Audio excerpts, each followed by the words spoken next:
Let's see if I can work this. You got it here too. Hello.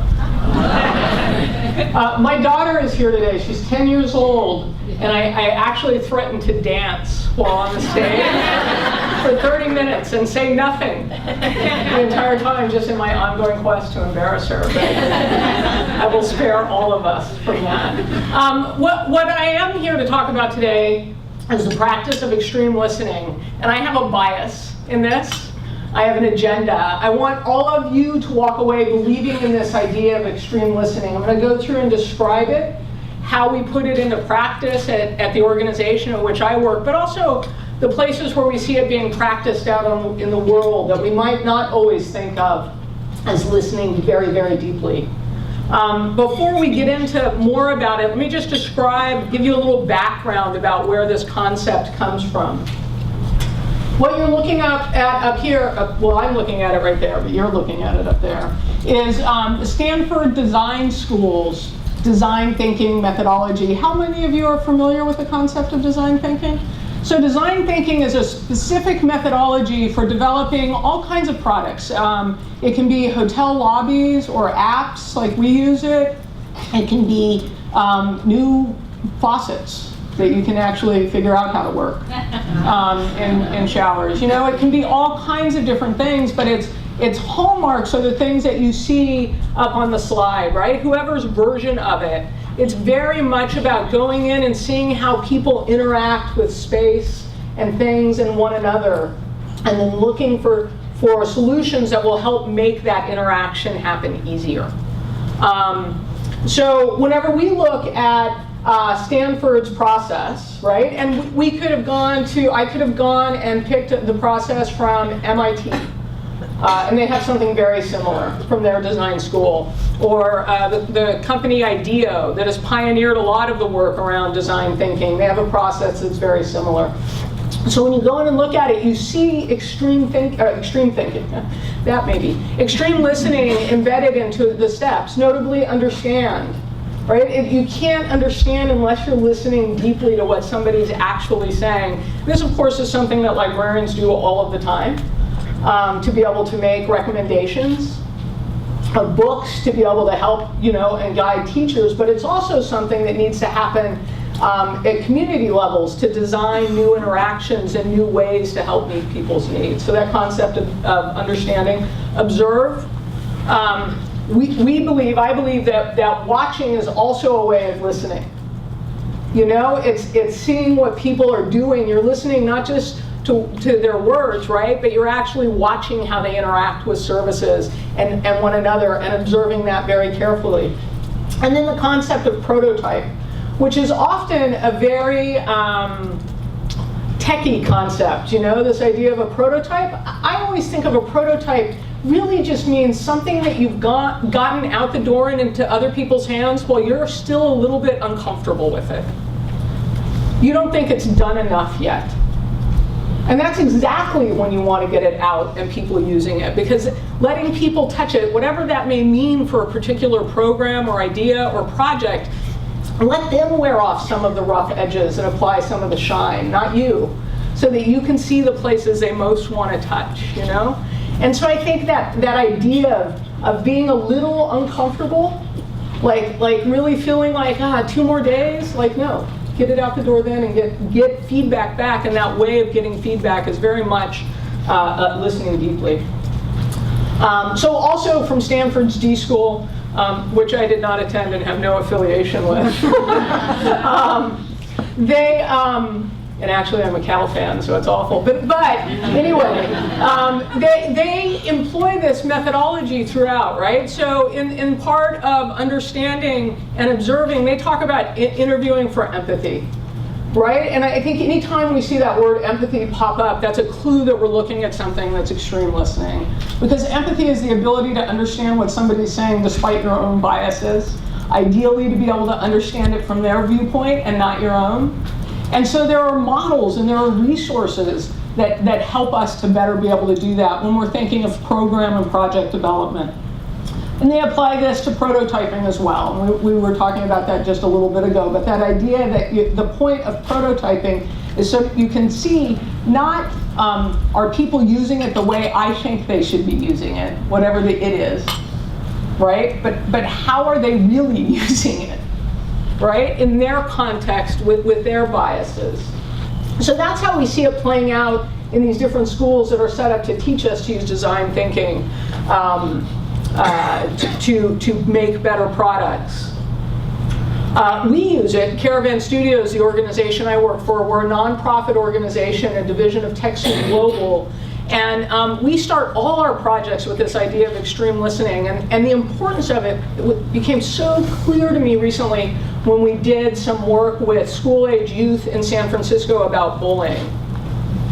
So here I am, this middle-aged white person, right, thinking we're going to talk about being mean to one another on Facebook, being snotty in the hallways at school, you know, derogatory slang. And I think these are all real problems. It's not that I don't think they're problems, but that is in fact not at all what they talked about.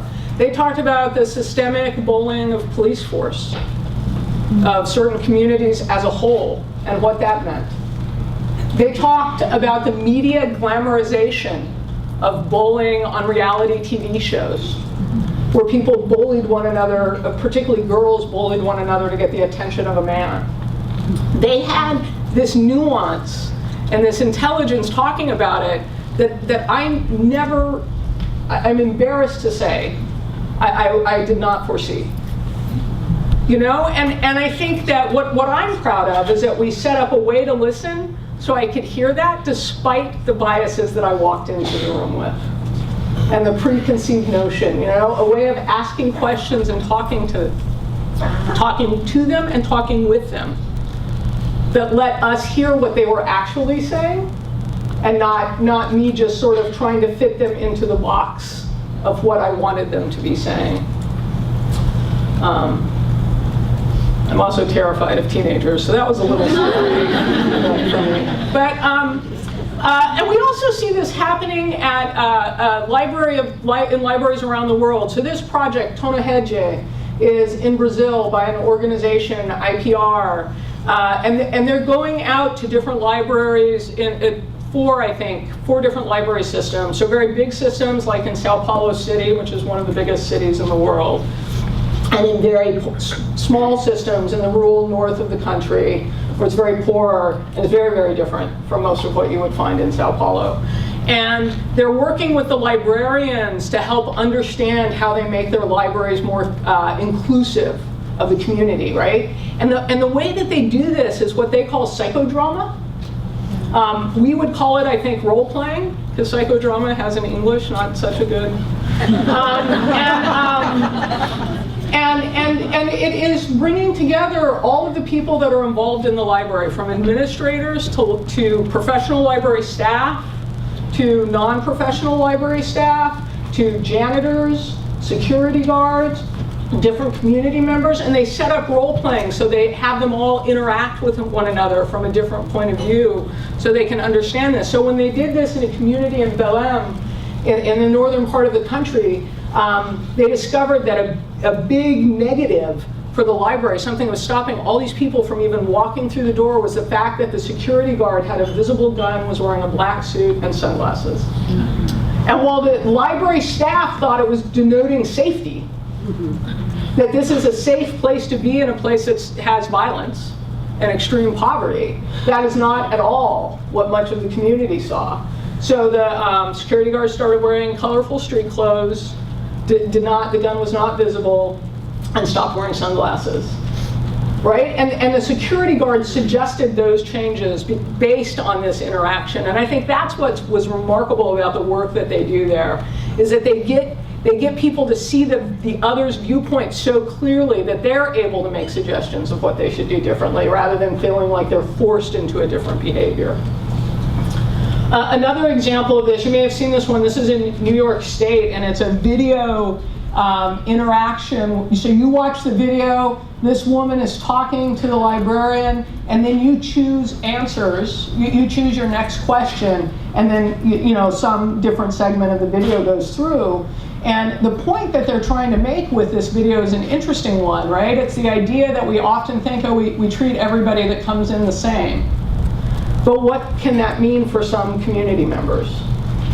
Treating them the same. They mean they have to express quite loudly in front of a line of other people that they're different in some significant way.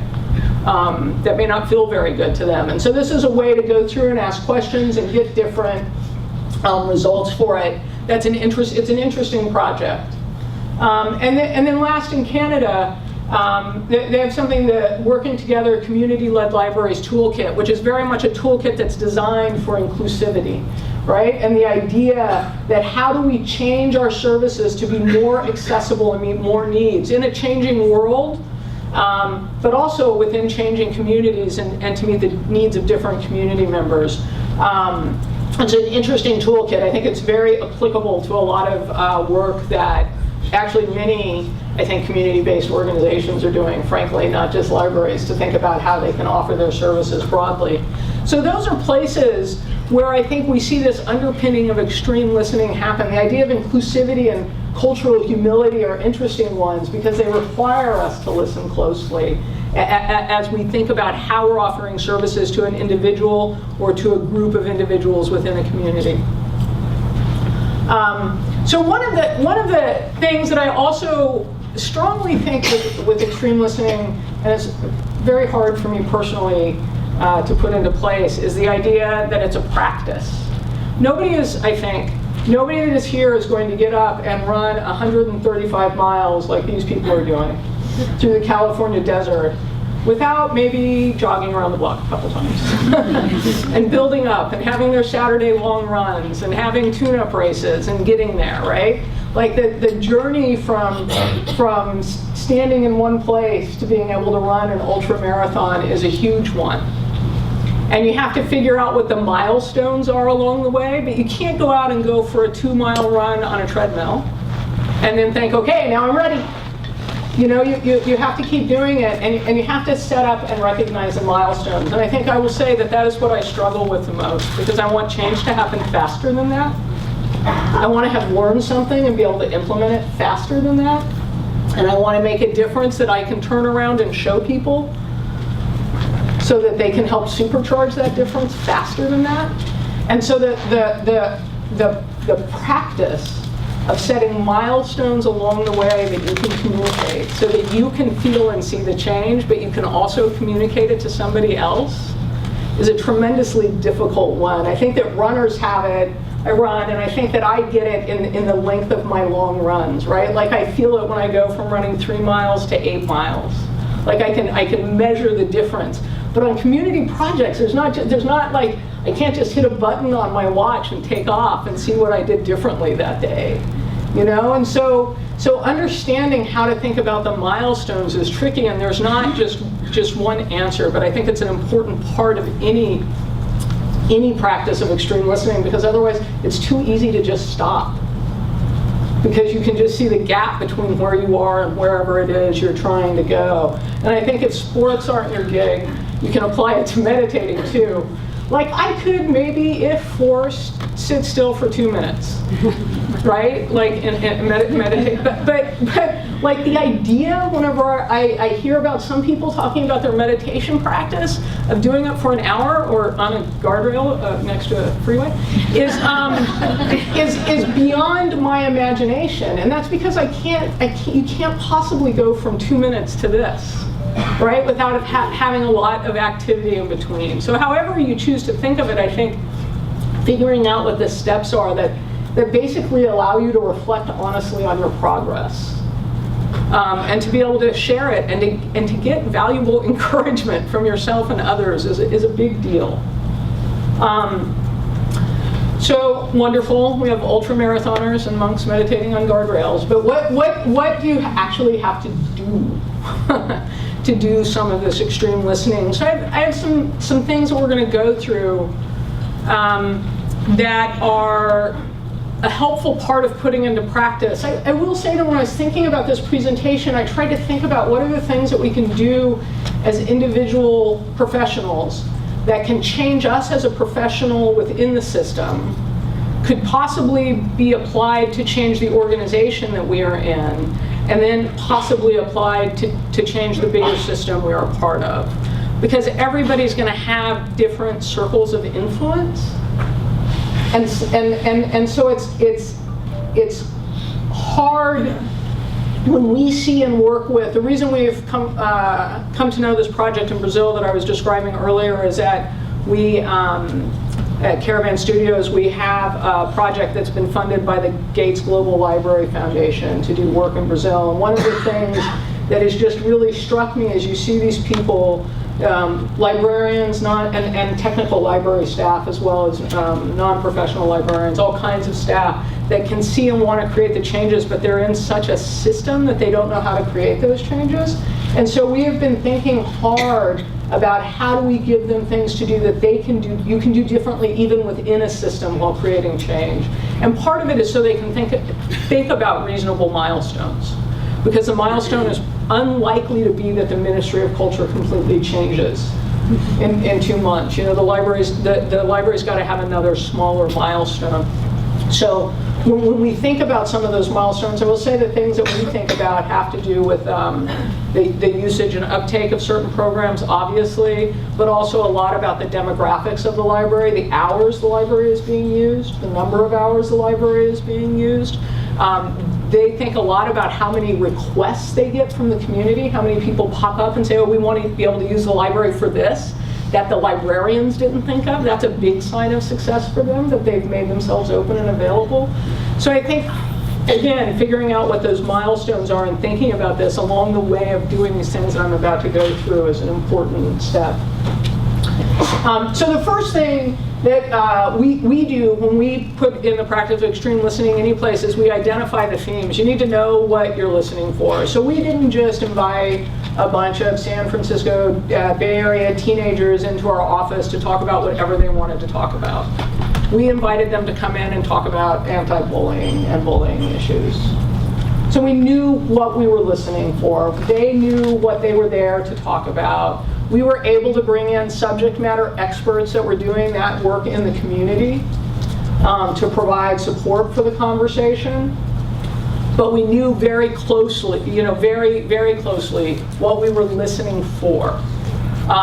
We did, as a part of this step of identifying the themes, we also did research on it. We found out what kind of programs were in place in the various school districts around us, So we organized the material so that we were informed enough to listen well. Because I think that thing of both knowing what you're listening for and having enough information to be able to hear it, so it doesn't just slide by because you didn't know to see it, is an important component. Know who the people are, who's involved. And this really is like everyone that's involved. So when we thought about bullying, we thought about we found out which units of the police forces in the different counties dealt with bullying issues and how and where they did it in community policing. We found out about the nonprofit organizations that were doing work in this area, speakers. We looked for journalists that were writing about the issue. We found politicians and other government officials that had taken on the mantle in some visible and public way, right? We were looking at, as well as the students, as well as teachers, as well we learned as bus drivers on public transportation. Tragically and notably, there was an enormous issue of bullying on public transportation in the Bay Area, where a youth was set fire to. And so we realized that is a huge side of bullying, and the authority figure in that place is the person driving the bus, And so really looking at all of the people that are involved, because you have to understand everybody that can have influence on it. And I think it's easy to minimize the number of people and think of only the two people in the transaction. Right? The person bullying, the person being bullied, may be the authority figure that's there at that time. But you really have to think of all the people that are going to have influence on that within a community. And it's going to vary in different communities. You have to also know your constraints. And this is something that we hugely recommend people writing down as a list, one item after another on a piece of paper. And if that means typing it up and then hitting print, but somehow you actually record it. And the constraints are all the reasons it's hard in your community, right? Or the place you're working. Why isn't you've been using the anti-bullying? Why is that hard in the Bay Area? Why isn't it just a solved problem? You know, it could be another issue that we're very involved with is Kathy was talking about earlier, childhood hunger. Why isn't that, it is still, I have to say, somewhat astonishing to me that in the United States we're talking about childhood hunger. But we are, and why? Why isn't it easy to fix? And I think you're writing down all the things that are in that, whether you're talking about an issue of the kind I'm describing or, at my daughter's school, one of the big issues we face is an overcrowded lunchroom and the noise and chaos that results from that, and a school that's grown too big for its facilities, too big in student population for its facilities, and what does that mean? So that's still a know your constraints. What are our constraints to fixing that? Why can't we just go and make the lunchroom bigger? And putting down all of those things from PTA willingness to building codes for schools are all constraints. And then once you've written them down, set them aside. Because you really have to know what they are. And in fact, knowing what they are can help you go back and realize that there were a few more people you needed to put on your who's involved list. But you can't let them stop you from going forward and trying to solve things. And that's one of the big things about writing them down and setting them aside, is so that they don't end up stopping you later, so that you're not carrying them around in your head. And every time you see a possibility, go, oh, well, that's impossible because of building codes. We've acknowledged the constraints. We're not acknowledging them, but we have to go forward and listen without always getting interrupted by why something is impossible. And then you also have to embody curiosity. And this happens in all kinds of ways, right? But mostly it happens in the willingness to ask questions. And to be able to ask genuinely interested in what the response is. Not because it's the next question on this sheet. And so that you're using an answer to inform your questions. And you're gathering information, and you're willing to take in information from unexpected things, because often extreme listening that changes us as professionals and changes the institutions within which we work, we're listening to all kinds of things. It's not just in places where we thought we were listening because we called up an expert to talk to them, or we're talking to a constituent or a user. You're going to hear an answer in all kinds of different and fascinating places once you start looking for it and you're curious to make connections. And then imagine the impossible. So this is why it's so important to know what your constraints are and the people that are involved. So this picture is of a mime on the streets of Bogota, Colombia. So in Bogota, they had this enormous problem with pedestrian deaths because of jaywalking. And so the mayor, they hired mimes to show up at the intersections of these busy streets and put up their mime wall, and to help stop people from crossing the street whenever it was dangerous and against the light. And this made such an enormous change, measurable change in the pedestrian deaths, that they started doing it in different cities in Venezuela. In Sao Paulo City in Brazil, they have a program where they hug people that are going to cross, so that they say you have a reason to live. And they do this, and while I love the story and I love the photos, what I love most about this is the idea of the police chief in Bogota, Colombia, putting pay mimes into his budget, like under public safety, right? And all the people that had to agree with that, like the city controller that's writing the check to the mimes, and just I love that idea that they were able to influence the people that they needed to influence to make an unexpected change. And this is an instance where writing down all the people involved and knowing who you have to sway so you can go in and do it to make change has such enormous value. I use this all the time when we're looking at things and thinking, well, there's no way we can do that. I'm like, please cheap played mimes. We can figure this out. You know? And so you have to be willing to imagine that you can have influence. Because if you don't, and this is a place where we set the constraints aside, because if you don't, you're not going to be able to make, you're going to make incremental changes and you can make stuff better for sure, but you're not going to be able to get to the ultra marathon level. The other thing, this is a super interesting concept, the best ideas come after you have a swarm of ideas. So they've done these studies where they have this graph of people in brainstorming sessions, right? And it looks like slow, slow, slow, slow, picks up more ideas, more ideas, more ideas, and then it starts to dwindle and go back down again. And most people want to stop the brainstorming when they're up there on the peak, when they've collected the most ideas. But in fact, they've done studies that say the best ideas come on the downslopes.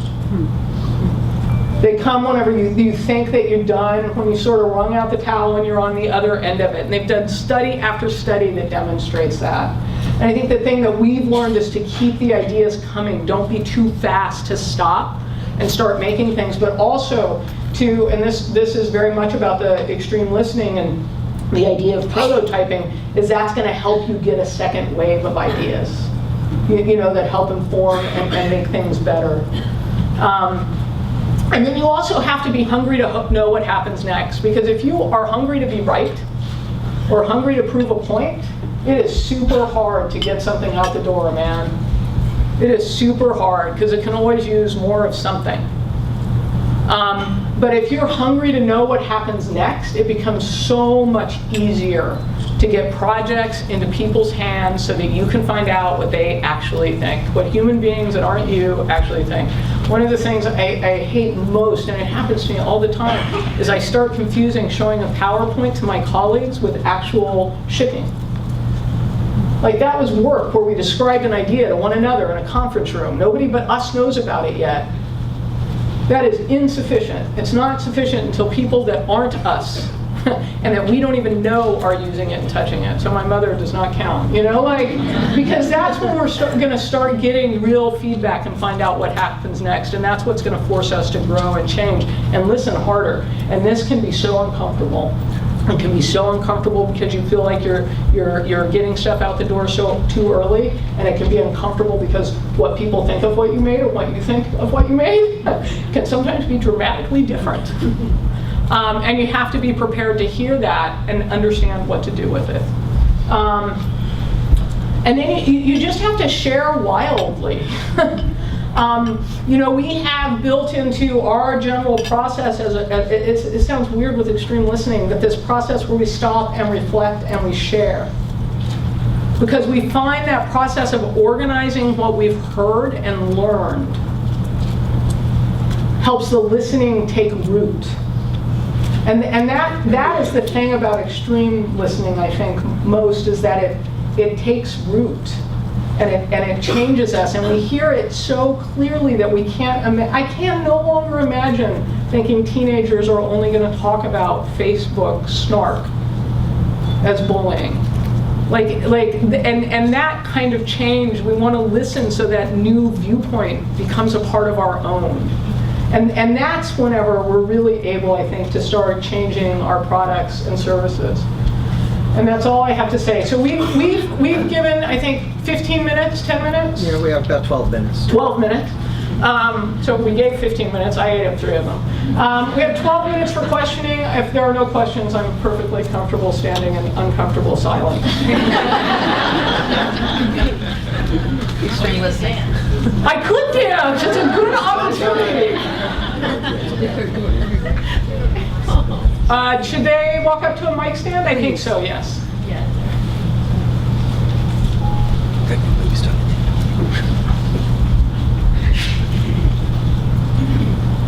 Thank you for that.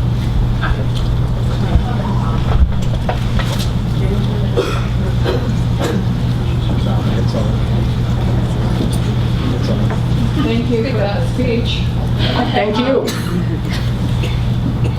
What I'm wondering is, we have dutifully gone through your 10 steps, which are very good, but those people or organizations that we've come in contact with haven't had the benefit of knowing your 10 steps. So how do you interact with them when they haven't done their homework? We run into this all the time, actually, when we're building apps for communities, and there are a few things that we've seen to be true, is that our listening shows, because when we talk to people, they can hear that you really listen to what their community is and you're giving them a space to talk. So some of it is just by including them in that process. So for us, when we work with domestic violence service organizations, for example, it was to learn to always say survivor and never victim. To not assume that it's a woman. To not assume that there aren't other stresses in the family that may have nothing to do with a single point of anger in a man, right? Like, there was all this stuff that showed up in the way that we talked about it that gave them an entry place for engagement. When we're talking, so that's how we've engaged other community members that maybe haven't gone through all of this. When we've engaged other decision makers, I find persistence to be an excellent tool. So whether that means, whatever that means, but to advocate for other people and other points of view can be very powerful to decision makers. And I think what we find is that's most often our first point of prototyping. In our case, it's going to a funder and asking for funding, right? It's our first point where we're describing the problem and we're getting feedback. And we try and think of it that way and just recognize we're going to have to do it a bunch. So it is about trying to apply that to the individual conversations, and then letting it show that you've done your homework, and being prepared to do it again and again and again and again.